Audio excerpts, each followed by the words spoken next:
That was just silly. But back to you in terms of how have you evolved? What's been the evolution in your own politics?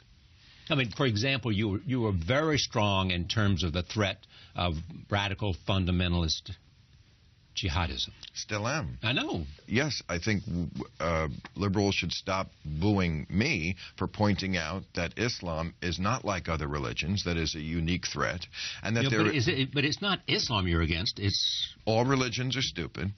They are. Yeah. I mean, I doubt if you're really religious. It'd be very hard for me to believe that you actually believe in these intellectually embarrassing anachronisms from the Bronze Age. Do you really believe in the Bible, which all my bets. The Bible, which supports slavery, which is pro-polygamy, which believes a guy lived inside of a whale? As you know from this program, I'm a devotee of science too. Right. Okay.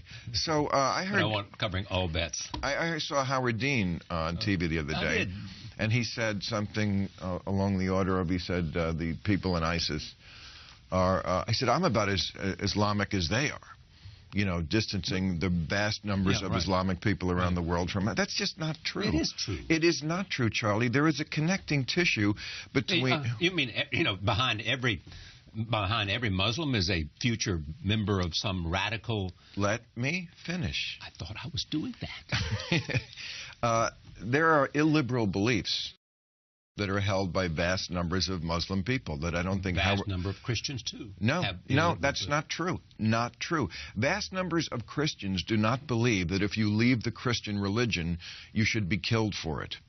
Vast numbers of Christians do not treat women as second-class citizens. Vast numbers of Christians I agree with that. Do not believe that if you draw a picture of Jesus Christ, you should get killed for it. So yes, does ISIS do Khmer Rouge-like activities where they just kill people indiscriminately who aren't just like them? Yes. And would most Muslim people in the world do that or condone that? No. But most Muslim people in the world do condone violence. Just for what you think. They do. First of all, they say it. They shout it from the... Vast majorities of Muslims Absolutely. say that? There's a Pew poll of Egypt done a few years ago. 82%, I think it was, said stoning is the appropriate punishment for adultery. Over 80% thought death was the appropriate punishment for leaving the Muslim religion. I'm sure you know these things. I know. Well, I do. So to claim that this religion is like other religions is just naive and plain wrong. It is not like other religions. The New York Times pointed out in an op-ed a couple of weeks ago that in Saudi Arabia, just since August 4th, I think it was, they have beheaded 19 people. Most for non-violent crimes, including homosexuality. Those didn't got the hands off the thief. Right. Okay. So we're upset that ISIS is beheading people, which we should be upset about. But Saudi Arabia does it, and they're our good friends because they have oil. Right. Okay? But they do it, too. This is the center of the religion. I'm not saying... They're now fighting against ISIS, too.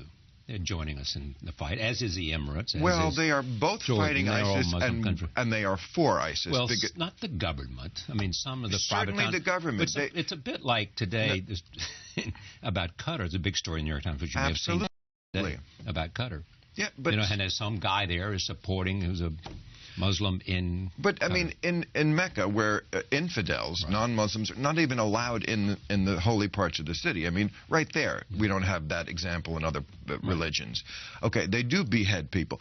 Now, if they were beheading people in Vatican City, which is the equivalent of Mecca don't you think there'd be a bigger outcry about it? So this is the soft bigotry of low expectations that we have with Muslim people. Yeah. When they do crazy things and believe crazy things, somehow it's just not talked about nearly as much.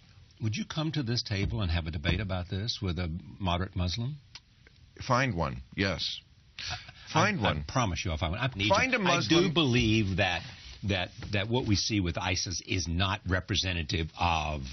As I said, connecting tissue. It's not representative of the Islamic religion. Again, I don't think the Quran teaches them to do this kind of thing. Well, you're wrong about that. The Quran absolutely has on every page stuff that's horrible about how the infidel should be treated.